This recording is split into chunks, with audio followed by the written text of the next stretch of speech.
Shunaqa ko'rinishdan bunaqa ko'rinishga o'tish uchun to'g'ri makiyaj qilish kerak. Buni sizga o'rgataman.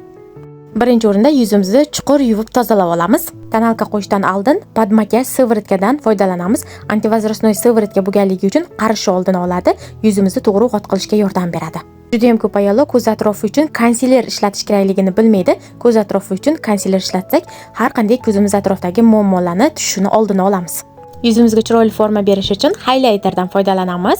Yuzimizni chiroyli qilib formaga keltirib beradi va kist yordamida rastashuvich qilib olamiz.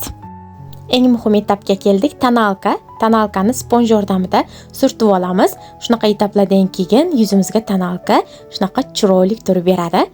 Qosh uchun geldan foydalandim. Qoshimizni vitamin bilan ta'minlaydi hamda chiroyli formaga keltiradi. Kipriklarim uchun tushdan foydalandim. Kipriklarimga chiroyli forma berish uchun uzaytirib, dona-dona qilish uchun shu tushimizni tanladim.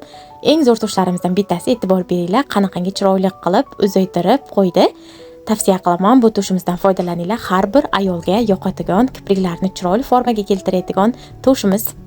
Ko'z uchun karandashdan foydalandim. Ko'zimni formasini chiroyli qilish uchun yordam beradi. Ko'zim uchun yana podvodka ishlatdim. Ozgina uchini formasini chiqarish uchun podvodka ishlataman. Ko'z uchun yana Seritindan foydalandim. Juda ham qulay foydalanish hamda ko'zimizni formasini yanada chiroyli qilib berishga yordam beradi. Makiyajimni yakunlovchi mahsulot pomada. Bu pomada 6 soatgacha labimizda turadi. Eng muhimi, ovqat yeganimizda ham o'chmaydi.